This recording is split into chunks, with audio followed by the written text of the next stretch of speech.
కూటమి ప్రభుత్వం ఎన్నికల మేనిఫెస్టోలో ఉద్యోగుల యొక్క గౌరవాన్ని పునఃప్రతిష్ఠింపజేసి పూర్తి అనుకూల వాతావరణంలో వాళ్ళు పనిచేసే విధంగా తగు చర్యలు చేపడతాం మేము వచ్చిన తర్వాత అని చెప్పి మేనిఫెస్టోలో చెప్పడం జరిగింది. మరి వాళ్ళ ఉద్దేశంలో గౌరవాన్ని పునఃప్రతిష్ఠింపజేస్తాము అంటే వాళ్ళని ఏ విధంగా ఇబ్బంది పెట్టాలా, ఏ విధంగా మన చెప్పు చేతుల్లో పెట్టుకోవాలి, ఏ విధంగా వాళ్ళని భయభ్రాంతులకు గురి చేసి భయపడి మనం చెప్పిన విధంగా పని చేయించుకోవాలి అనేటువంటి నెపంతో కూటమి ప్రభుత్వం ఈ రోజున పనిచేస్తూ ఉండేది అనేది దాన్ని చెప్పడానికి నిదర్శనం నిన్న మరి ప్రభుత్వం విడుదల చేసినటువంటి 1426 నిన్న డేట్తో విడుదల చేసినటువంటి ఈ యొక్క జీవో. ఈ జీవో ఉద్యోగుల్ని వాళ్ళ ప్రభుత్వం చెప్పు చేతల్లో పెట్టుకొని వాళ్ళ చెప్పిన విధంగా ప్రభుత్వానికి తాబేదారులాగా పనిచేసే విధంగా ఉండాలనేటువంటి నెపంతో ఈ జీవోను ప్రభుత్వం నిన్న విడుదల చేసింది. దీన్ని గెజెటెడ్ అధికారులందరినీ కూడా ఈ అగ్రీడ్ లిస్ట్ సిస్టంలోకి తీసుకొస్తున్నామని చెప్పి జీవోను విడుదల చేసిన తరిమిళ నాట్ ఓన్లీ గెజెటెడ్ అధికారులు, ఆంధ్రప్రదేశ్లో ఉన్నటువంటి వర్కింగ్ కమ్యూనిటీ అంతా కూడా ఉద్యోగులు, టీచర్లు, మరి గెజెటెడ్ అధికారులందరూ కూడా దీన్ని తీవ్రంగా ఈ యొక్క ప్రభుత్వ ఉత్తర్వులను వ్యతిరేకించడం జరుగుతూ ఉంది. దేశంలో ఏ రాష్ట్రంలో లేనటువంటి విధంగా ఈ యొక్క జీవో విడుదల చేయడాన్ని మేము తీవ్రంగా ఖండిస్తున్నాం, వ్యతిరేకిస్తున్నాం. ప్రభుత్వం దీన్ని వెంటనే ఉపసంహరించుకోవాలని కూడా నేను ఈ సందర్భంగా డిమాండ్ చేస్తూ ఉన్నాను. ఎక్కడో కేంద్ర ప్రభుత్వం ఇచ్చినటువంటి, ఎక్కడైతే దేశాన్ని కాపాడవలసి ఉంటుందో, రక్షణ సంస్థల్లో పనిచేస్తుంటారో, అత్యంత కీలకమైనటువంటి పదవుల్లో పనిచేస్తుంటారో వాళ్ళు ఈ యొక్క మెసేజ్ని ఏదైనా ఈ దేశం నుంచి ఇతర దేశాలకో లేకపోతే ఎవరికైనా చేరవేస్తారనేటువంటి నెపంతో కేంద్ర ప్రభుత్వం ఏదైతే ఈ యొక్క సిస్టాన్ని తీసుకొచ్చిందో ఆ సిస్టాన్ని ఇక్కడ కోట్ చేస్తూ ఆంధ్రప్రదేశ్లో నీకు రాష్ట్రంలో అలాంటి సమస్యలు ఏమన్నా ఉంటాయా? ఇక్కడి నుంచి వేరే దేశాలకు చేరవేయడము లేకపోతే ఇలాంటి, అలా కాకుండా ప్రతి ఒక్క గెజెటెడ్ అధికారికి కూడా ఈ అనుమానపుతో నిఘాలోకి తీసుకొచ్చి వాళ్ళని మన చెప్పు చేతుల్లో పెట్టుకోవాలనేటువంటి యొక్క ప్రభుత్వ మొండి వైఖరిని నేను ఖండిస్తూ ఉన్నా. అయితే స్పెషల్గా ఈ గెజిటెడ్ అధికారుల్ని ఈ అగ్రీడ్ లిస్ట్ అనే దాంట్లో ఒక లిస్టు తయారు చేస్తుందట ప్రభుత్వం. వాళ్ళ మీద ఎప్పుడూ ఒక నిఘా పెడుతుందట. అసలుకి ఏంటి, ఎక్కడ పోతున్నది ప్రభుత్వం? ఆల్రెడీ చూస్తూ ఉన్నాం ఈ రోజున ప్రభుత్వం కొన్ని వాళ్ళకు కావాల్సినటువంటి డిపార్ట్మెంట్స్లో వాళ్ళు భయభ్రాంతులకు గురి చేసి అధికారులతో తప్పుడు పనులు చేయిస్తూ ఉన్నారు.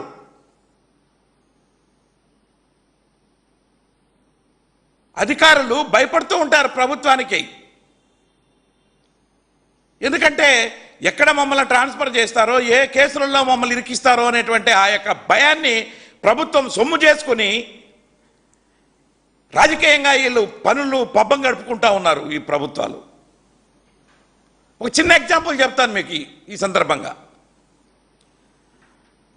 ఆంధ్రప్రదేశ్లో దేశంలో ఎక్కడా లేనటువంటి విధంగా సోషల్ మీడియా కేసులు, పోలీస్ అధికారులను భయభ్రాంతులకు గురి చేసి రూల్స్కి వ్యతిరేకంగా ఒక పక్క హైకోర్టు ఇలాంటి సెక్షన్లు పెట్టకూడదని చెప్పినప్పటికీ పోలీస్ అధికారులతో తప్పులు చేయించుతూ, లేకపోతే మిమ్మల్ని అక్కడికి ట్రాన్స్ఫర్ చేస్తాం, ఇక్కడికి ట్రాన్స్ఫర్ చేస్తాం, మీ మీద చర్యలు తీసుకుంటామని భయభ్రాంతులకు గురి చేస్తూ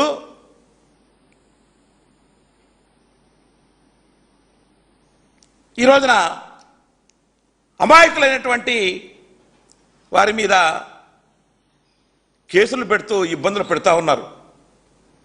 అలాగే అన్ని శాఖలలో కూడా చేయాలనేటువంటి నెపంతో ఈ రోజున ఈ ప్రభుత్వం కంకణం కట్టుకొని ఈ యొక్క 1426వ జీవోను ఇవ్వడం జరిగింది అని చెప్పేసి కూడా నేను ఈ సందర్భంగా తెలియజేస్తా ఉన్నా. ఎందుకు ముఖ్యమంత్రి గారికి అభద్రతాభావం? ఉద్యోగులంటే ప్రభుత్వంలో ఒక భాగమే కదా.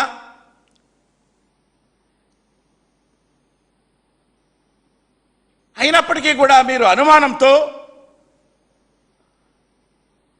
వాళ్ళందరినీ బ్లాక్మెయిల్ చేస్తూ రకరకాలైనటువంటి ఎత్తుగడలు వేస్తూ అధికారుల మీద పెత్తనం చెలాయిస్తూ వాళ్ళ యొక్క అధికారుల యొక్క ఆగ్రహానికి మీరు గురి కావాల్సి వస్తుంది ముఖ్యమంత్రి గారు అని చెప్పేసి కూడా నేను ఈ సందర్భంగా తెలియజేస్తా ఉన్నా. వాళ్ళని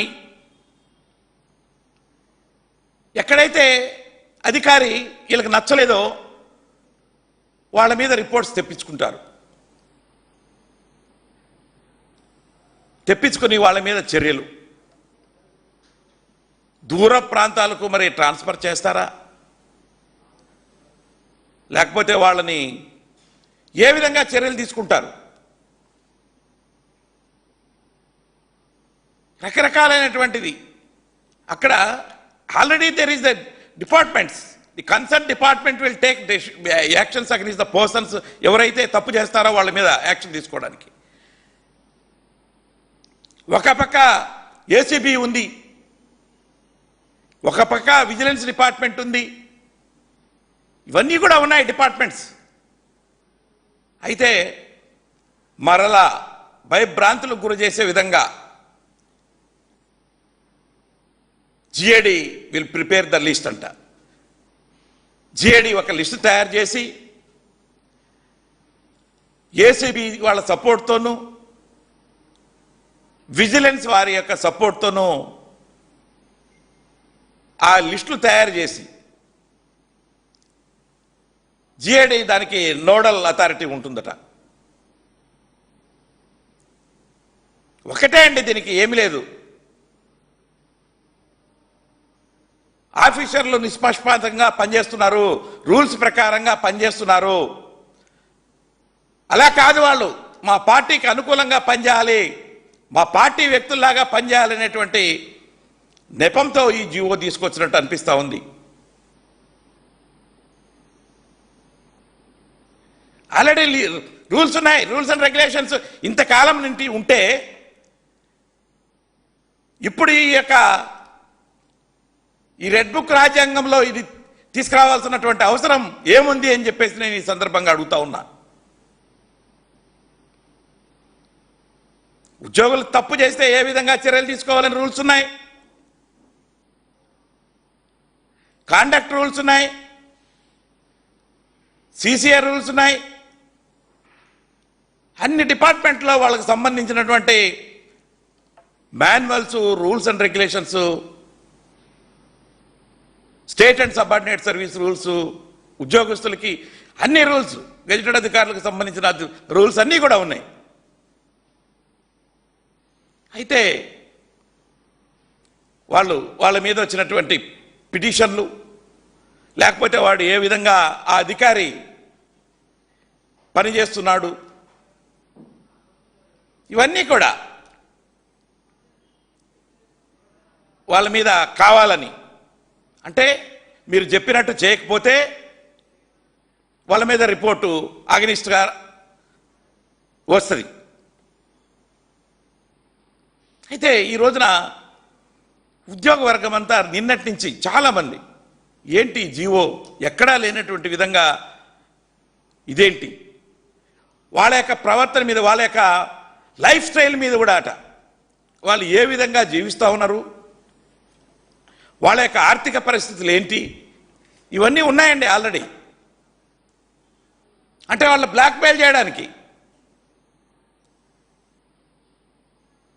ఇదిగో నీ విధంగా లగ్జరీగా బతుకుతున్నావు, నీకు ఎక్కడి నుంచి వచ్చింది డబ్బులన్నీ మన మీద కేసు పెడతారు రేపు ప్రభుత్వం చెప్పినట్టు చేయకపోతే.